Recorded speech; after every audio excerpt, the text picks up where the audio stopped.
Why did you decide to write your book? Why did I decide to write my book? So my wife has been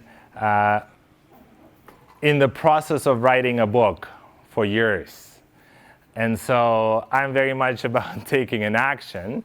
So while I was observing her writing a book, I got frustrated and decided to figure out how I do it on my, how I can help her. But the best way to help her is to actually figure out on my own.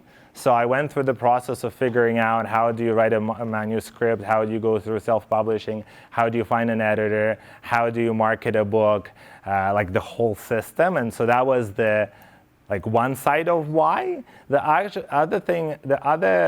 side of why I decided to write this book is that I have all these stories that I keep in the back of my mind, and I share them occasionally with people when I have an opportunity.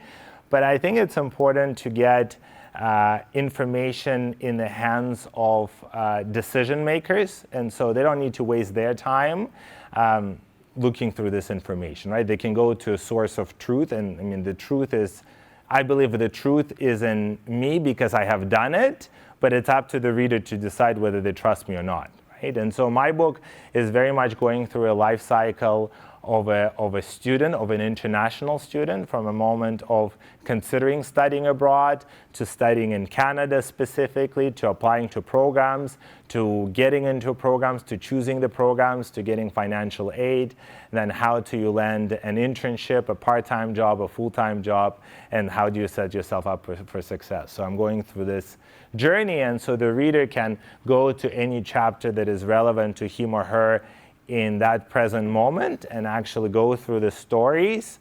I use a framework of story, teach, tool. So every story has, every module, right?